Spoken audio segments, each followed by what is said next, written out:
Welcome back to the channel. Today we are looking at the top 8 standard decks in the Pokemon TCG. Now I'm going to try and order them. It's hard to say because of different matchups and stuff, but it will be in a general order. And I will go into each deck, look at its weaknesses, its strengths, how to play it, what cards to use, and sort of just delve into it a little more. So let's get into it. If you're enjoying the focus on the Pokemon TCG recently, please leave a like. Let me know in the comments if you are.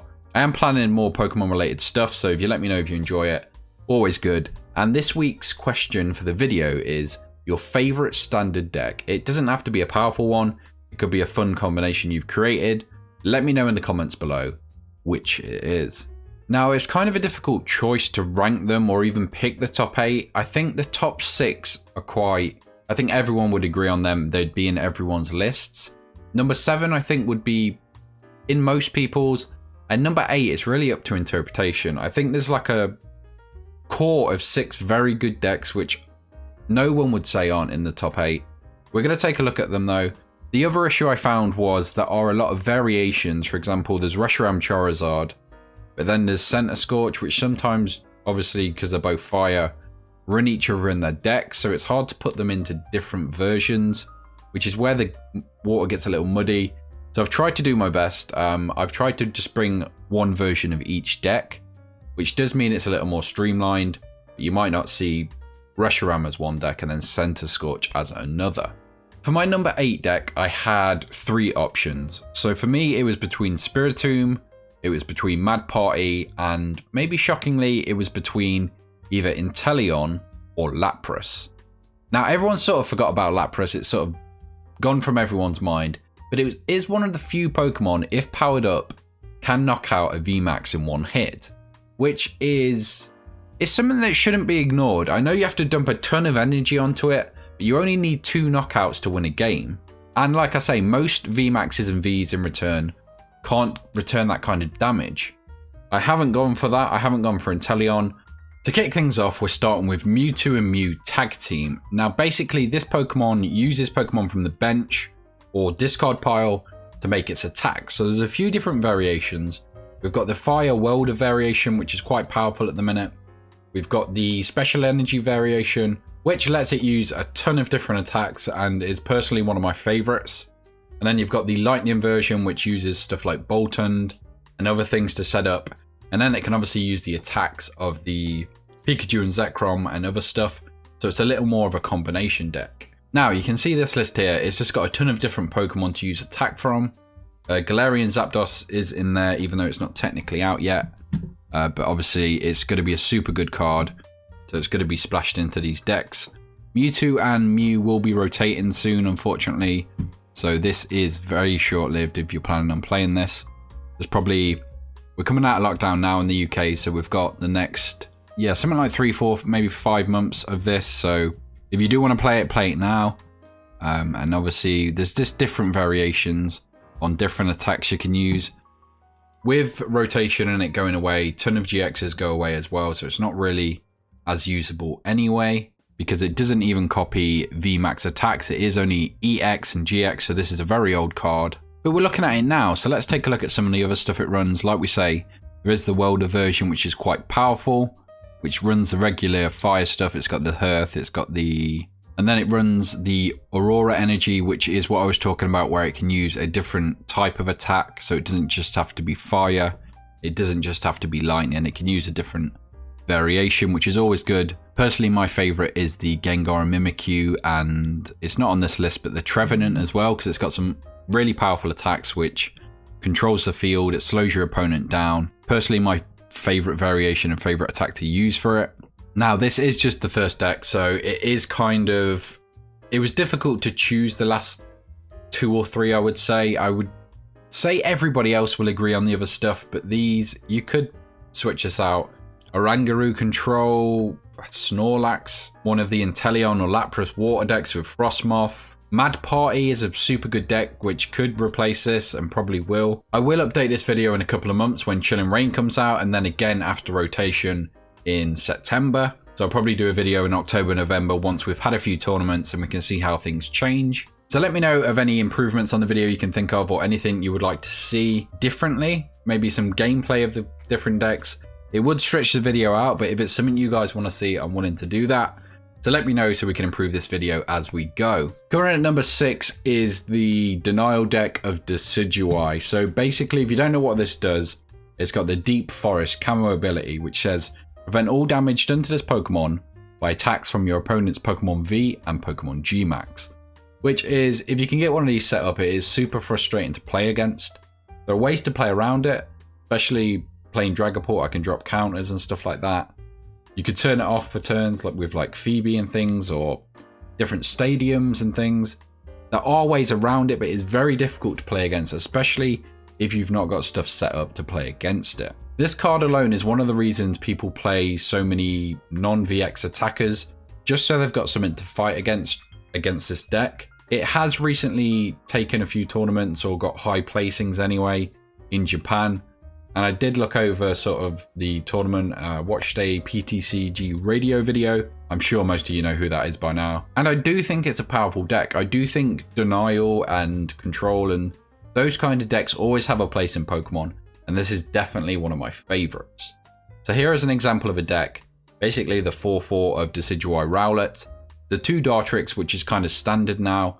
And then you've got the 2 Snorlax, which use the Gourmandize ability, which just let you draw cards basically. Then a few different types of energy. We've got Grass, Capture, Weakness, and Aromatic. Capture lets you put a basic onto the bench. Weakness obviously removes your weakness. And Aromatic basically removes conditions. So a ton of different energies just to keep your Decidueye going. And then obviously 4 rare candies is standard. 4 Rosa because you will get knocked out quite a lot. 4 Quick Ball to search stuff out. 4 Level Ball makes sense again. Tag Call to fetch out some of your trainers and supporters later on. Guzma and Hal is an important one because you want to set up your turf field stadiums, which is why you only run 2, because you have got these to search it out as well. But I do like that. Other than that, I think 1 Ordinary Rod is kind of, I would say run at least 2 personally, just because you do need to keep those coming out. You need to keep your Decidueye coming. There can be games where you just set up 1 and you don't want to bench anything, so they can't boss his orders or can't drop damage on it. I think we've all played against this deck at times, and it's been super frustrating to not only play against, but try to take any prizes from. I would say it's good matchups are the heavy VMAX decks. Eternus depends on the variation you run in.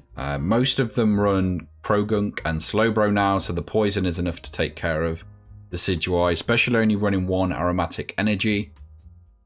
So I would say it's dependent on the variant for that matchup. Against fire, they can take very quick knockouts, so it can be super difficult to set up. You do run the weakness guard energy, but it's getting them when you need them. I would say Dragapult is another terrible matchup just because they can snipe Rowlets from the bench. So you need to set up 1 and you need to set up very quickly, which can be difficult. Where it really shines is against the Zacian deck. Obviously none of the Pokemon in that deck can even hurt it. The Rapid Strike Urshifu decks are another one where they don't really run any attackers to deal with this. The problem is this depends how many people play it. So let's say 10 people turned up to a tournament. If you don't run those cards, you're going to struggle against these decks. You're probably going to place low. But then again, if there's only 1 or 2, you don't want to be throwing in these extra cards that aren't necessarily very good, but they help you against Decidueye, because it obviously makes your deck weaker against other things. So it's one of those annoying decks where it's going to take a lot of wins if people aren't prepared for it. But should people really prepare for it? That's the question. And I think a deck like that it makes it interesting. It makes the format interesting. Coming in at number 6, as much as it does pain me, is my favorite deck, Dragapult VMAX. Now, this is the version I've been playing recently. I've got to say, I've played probably over the last however long, I don't really know. I probably don't want to admit how long, but I've probably played 100 games with this. I've played the Flapple variant, I've played Clefable, I've played just plain Dragapult. This is the, I feel like, best combination of cards to make him work. But let me give my reasoning. So obviously, you know why we run the Zigzagoon, it's to get the numbers we need. Kricketune is something you've probably not seen, especially 2 copies. We run the Jirachi just for consistency. They're quite important, they're really nice to start with. And a 3/3 of Dragapult. This could be a 4/3 or 4/4, depends on preference. We do run heavy Denial. Now the reason for this is Not just because everyone else is. Basically, Dragapult takes a while to set up. It takes a long time to get two Dragapults going. So we do want to slow them down as we're doing it. Otherwise, the other cards you might want to see are Rose's Tower and Rose himself. Basically, Rose lets us attach 2 basic energies from the discard to one of our VMAXs. Now this means instead of taking 4 turns to set up 2 Dragapults, we can do it in 2. That is a huge difference. But he discards a hand, so we've got Rose Tower, which lets us draw 3, and Kricketune, which just does the same thing, draws 3, up to 3 I should say, or 4 if it's in the active. So this has been the most consistent and the best version of this deck I have played. I will be doing a video on it at some point. I've done a ton of Dragapult deck profiles recently. I don't want to become a Dragapult only channel, so I'm trying to sort of slide in a Decidueye here and there, maybe an Urshifu and a few other decks just to break it up a little. But basically this is the deck I run. I run all just regular energies, which is, Horror is so good in this deck, but there's so much hate for special energy at the minute and energy in general. I don't think Dragapult honestly can afford to run Horror energy. He's quite slow as it is to set up. Rose does speed that up, but even then they need to be regular energy. So it just works better with this deck, and I think for Dragapult in general. So let's talk about his matchups. Eternatus is difficult to win. You're going to get trounced by it majority of the time. It hits you for weakness. There is just no way out of it. Urshifu, you should win those matches. Jirachi can be annoying. I do run the Mimikyu just to deal with that in some matchups. But other than that, yeah, you should be really winning against Urshifus. Zacian and ADP. I've actually found this matchup fairly easy. For me, it depends. If they run the metal goggles or whatever they're called that stop dropping damage, I normally lose those matches. And maybe they run like a Lucario and Melmetal. Otherwise, if it is just regular Zacian ADP, I think you should be able to win those as well, honestly. Which might go against this list because I put it in at 6, but I do believe that. Mewtwo and Mew, again, another great matchup because you've got weakness to hit on them again. They probably run Jirachi once again, so it depends how you deal with that. I would say Dragapult's, one of its biggest weaknesses is itself. It doesn't do a lot of damage for 2 attachments, which with no speed up for Psychic Energy, nothing like Welder or anything, it is kind of difficult to get going.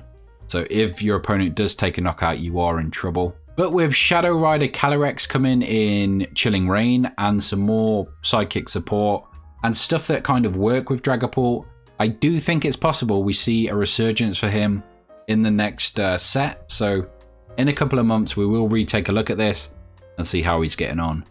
But for now, Dragapult is a firm number 6 for me, as much as it might pain me. Coming in at number 5 is a deck I think that could definitely be higher. I think it's a massively underrated deck, and that is Eternatus VMAX.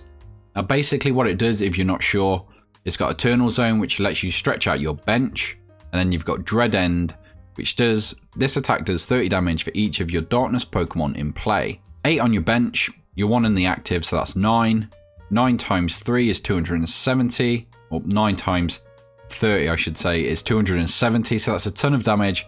That is a knockout on any V, a knockout on most tag teams. It doesn't quite get a VMAX, but with stuff like Zigzagoon and Scoop Up Nets, you can quickly reach that amount. It does run Yveltal, which can discard special energy, and it can also trap you in the active, which is super powerful. It runs Hooper, again, which is 1 energy attached for 90, which is pretty good. I have seen a lot of variations running Slowbro and Crogunks. Obviously, you've got to fill the bench up.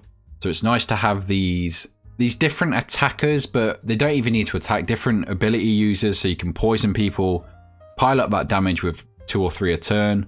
It helps you against stuff like Decidueye, which you can't normally attack. So there is a ton of variations for Eternatus, which is why I like it. You need a ton of Darkness Pokemon, so there is a lot of variations you can choose. But this is a very basic and very, very consistent list. So you've got the 4 Research, 4 Marnie, 3 Boss's Orders, just 4 of most of things you need, 4 Crushing Hammers, which if you played any PTCG online, you know how annoying they are.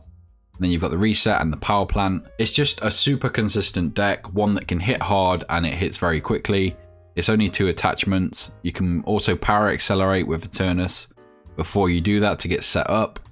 It's just such a powerful card, such a powerful Pokemon, and it deserves to be. Obviously, with a weakness to fighting against Urshifu, you've got to struggle. It does hit stuff like Dragapult for weakness, which is super useful. Coming in Chilling Reign, we're going to have the Shadow Rider as well, which it will hit for weakness. So it has a ton of good matchups.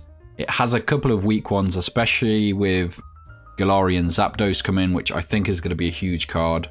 People need to drop VMAXs and Vs. So stuff like Zapdos is just going to dominate, which might mean this deck falls. It might even fall out of the top 8.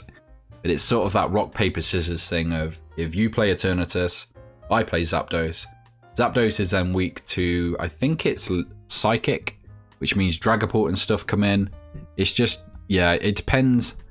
It depends how it works because they're all weaknesses of each other, and then it becomes this weird rock, paper, scissors format, which a lot of times it can be. But that is Eternatus. I do think it potentially could be higher, like I said, but it's just a super consistent deck, which I struggle with constantly playing Dragapult. I found a few ways to beat it, but it's not easy to do, and it is not consistent to do. I think it's a super strong deck. Running 3 weakness guard energies, I would say, is essential because it does help shore up that match against the Urshifu. But yeah, just a great deck in general. Coming in at number 4, I've gone for Rapid Strike Urshifu. Now, this is one of my favorite decks at the moment. I think Rapid Strike in general is in a really good place. And with support coming in Chilling Reign, this deck is only going to get better and better. I do enjoy it because you can combine it with Dragapult for quite a good combination as well. But let's take a look at the cards and how exactly it works.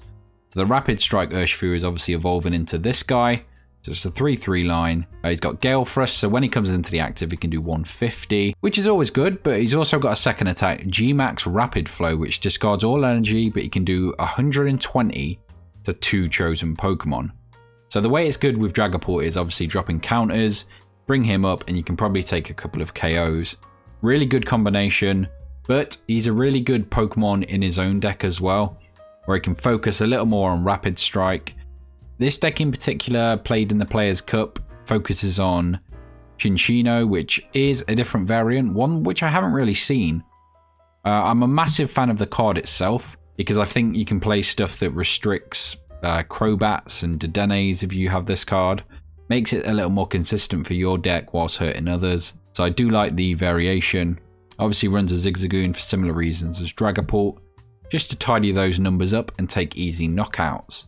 It's got a super strong matchup against a lot of big Pokemon, against Eternatus. I would say with the addition of Jirachi GX, it can go toe-to-toe with stuff like Mewtwo and Mew, stuff like Dragapult, but it does need that to get off. I have seen Dragapult decks running the Mimikyu, which if you have counters on you, GX abilities don't work. So it depends on the list really for those 2 matchups. And then on other things, it can take knockouts fairly quickly, only needing 1 energy.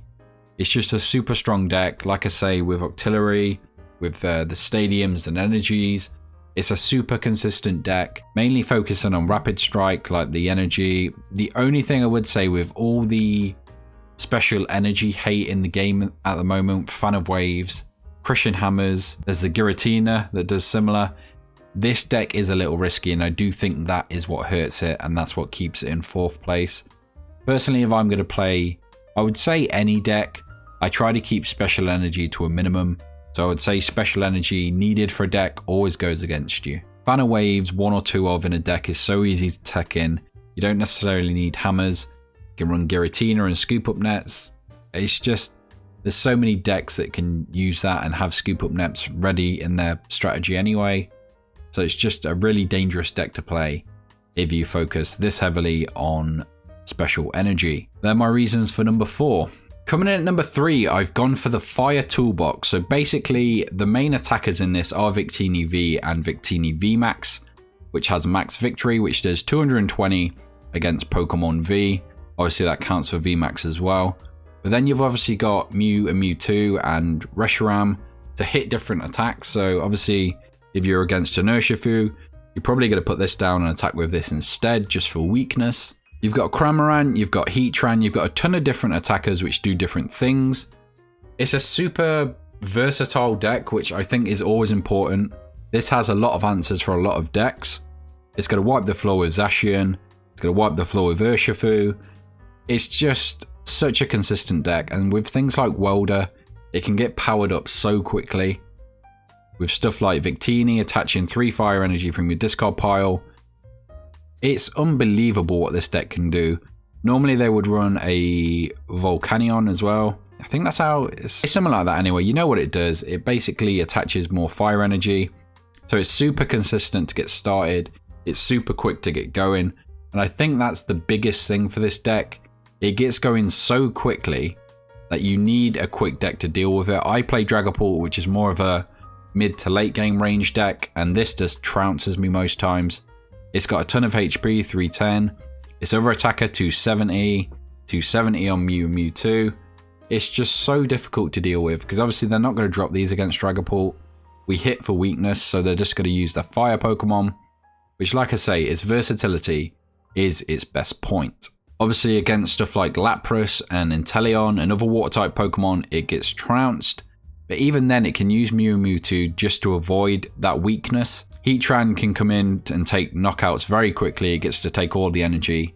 Then you do 50 times the amount of energy. It's just got so many answers for so many different things. Spit Shot lets you take knockouts on Dedenes. It plays a couple of Crobat and Eldegoss. There's different variations, obviously. But this just means it can pull up its Welders when it needs it if they've already been used. It's just such a consistent deck. It's such a reliable deck. And I think that's why I've put it so high on my list. It could have easily gone higher. The next two decks are very similar. We've got a tag team deck next, which you could switch around with this, but I've gone for this order. So in at number 2, we've gone for Pikarom. You all probably know how this works. It's been around for ages. It's dominated the format for ages. We've got Boltund V. 4 of those is probably the best choice. You do want to start with this Pokemon, so it's very important you run a few copies of it. Basically what it does is electrify. So you search for 2 energy and attach them to your bench Pokemon in any way you like, which again is another way similar to Welder and similar to Volcanion and other things like Victini. That's what this does for this deck. And normally you're going to be dropping the energy onto this Pikachu and Zekrom. So its first attack, full blitz, does 115. You get 3 energy cards and attach them to one of your Pokemon, which again is doing a ton of damage, but it's also setting up other attackers. It's got Tag Bolt for 200, but you can do more if you attach more energy. 170 more, which is just so powerful. And then similar to the Reshiram deck, the Victini deck, it runs Mewtwo and Mew, just so it has other attackers. Raichu and Alolan Raichu, which comes off the bench and it hits you for a ton. Tapu Koko to accelerate even more energy. And you might be noticing a theme here. Any deck that can accelerate energy is normally one of the best in the format, which is why the Welder deck and even the deck I've chosen for first are so high on this list. Now, obviously, with its weaknesses, it's going to be struggling with stuff like Urshifu. It resists Zacian, so obviously it's going to have a good matchup there. I would say it has a good matchup against Dragapult just because of how high HP the Pokemon are. You're not really going to drop Mewtwo against it again, and it's just got so many answers. It's got a much quicker way to win, which is always important in the Pokemon game. Dragapult, again, is a later deck once you start piling up those damage counters on the bench. It is also 2 attached, so it's going to be like at least 4 turns before you've got 2 Dragapults powered up. This deck has probably its whole bench powered up by turn 2. So it's just such a different in comparison. Again, super consistent, running 4 lines of stuff. Just a really good deck, and one that has dominated the Pokemon format for quite a while now. I love that I've just noticed the Twitter and Instagram icon, because the background's white, you can't actually make out what they say. That is kind of annoying, but it's whatever. So coming into number 1, speaking of dominating the Pokemon format, there is one deck that has more wins, more tournament wins, more tournament placings than any other deck, and that deck is Zacian ADP. Now, it is no secret that ADP is one of the best cards we've ever seen. Adding extra prizes when you take knockouts, dealing extra damage, and then 150 and it can attach energies. It's just a super powerful Pokemon. Very similar to Pikachu and Zekrom, but I would say a lot better. Its GX attack is probably the best we've ever had. The deck list you can see here I am taking from Limitless TCG, which was taken from a recent Players' Cup. 23rd of April I think it was, so last month basically. Most up to date I could find. But here is a list of a pretty typical Zacian ADP deck. You can see it runs the 3 Zacian Vs, 2 Arceus ADPs, 2 Dedennes, 1 Crobat, 1 Eldegoss, 1 Mawile, which is extremely useful unless you start it, 1 Oranguru, 1 Zamazenta V, just for some special energy hate, which is probably one of the most annoying parts of this deck now. Obviously it stops VMAXs as well, which is super good. And then finally we've got the 1 Cryogonal. So basically it's just a lock. I don't think that many people run this, and they run other variations, but it's just sort of down to the player, this one. They've then obviously got 8 Metal Energy, 3 Water, and then the trainers, we've got the 4 Research, which is standard in, I think, most or every deck. 3 Marnies, 3 Boss's Orders, which is slightly higher than you would normally play. Obviously, you do need to pull up what you need when you need it. 4 Quick Ball, 4 Metal Saucer, which is a staple in any metal deck. 3 Switch, 3 Energy Switch. Basically, you use Intrepid Sword on Zacian V to build up your energy. Obviously, you want to switch that around when you need to onto your ADP, just to get your attacks going. We've got 2 Cherish Ball, which will search out ADP or Dedenne normally. Energy Switcher again, just to get that energy in hand. Catcher, Reset Stamp. Tool Scrapper, so just a load of tech cards to help you against different things. Air Balloons, Rusted Swords for extra damage, and Chaotic Swell. This deck doesn't really have a stadium it needs, so that's just a great fill-in. And it burns some of your opponents. So why has this deck become so powerful? Well, the easy thing to say here is ADP, and you don't really need to say much else, honestly. ADP is a card which is rotating soon, and I cannot wait. I hate this card. It's far too powerful. It's far too good. Taking extra prizes is, in itself, it goes against the game. It's just unbelievably powerful. But then you've got the extra damage you deal. It's just so useful. It's the best GX attack we have. I'm trying to think of any that compete with it, but I do think it is the best. And then obviously the Zacian itself is super powerful, can hit hard. Then with Air Balloon and other stuff, it can get out of the active and reset. So it can just keep doing those attacks. It's got a ton of different Pokemon you can use. Like the Mawile GX is a great inclusion. It's got the Zamazenta, which offers some disruption as well. There's just so many tools in metal decks at the minute which make them powerful. I do think once ADP leaves, I'm not sure how viable the deck will be unless we get some more heavy hitters and stuff to help it out. Because honestly, I don't think Zacian's enough to carry the deck himself. It's a super good card. The amount of times I've seen someone finish their turn with Intrepid Sword, gain nothing from it, and then get Marnied next turn. They've got no energy on their Pokemon. They've lost the hand they've just increased. It's up and down. It's hit and miss for me. So without ADP and the extra damage and the extra price taking, I just don't think it's going to hold on. I think it's going to slip out of this list. What are its good matchups? Honestly, most things. ADP, meaning you take extra prizes, means you can finish a game in 2 turns. It's just a super quick deck. Once it's set up, it can beat most decks, honestly. What it can't do is beat fire decks. Obviously hitting Zacian for weakness, it takes a lot of quick knockouts. One kind of annoying thing is ADP's weakness is Fairy, which they remove from the game. So this is the safest card you could play. It's kind of annoying because there's no counter to it. And it's another thing that makes ADP so insanely powerful. This is one of those decks where it doesn't have a ton of weaknesses. It doesn't have a ton of great matchups. If the deck gets going, it does well. If it doesn't, I mean, you could say that for any deck, but I think this deck in particular comes down to the player. It comes down to how you set up, how well you know the deck. And it's a lot of doing what you need to do rather than focusing on if you can beat this deck, if you can beat that deck. It comes down to this deck itself, which is always a good place to be. And it's why I think ADP is too powerful. Decks should have more weaknesses. I know there's a lot of Zacian and I don't think there's many ADP fans, honestly. I know Slowpoke well. I've seen him on Twitter. He will stand by this deck.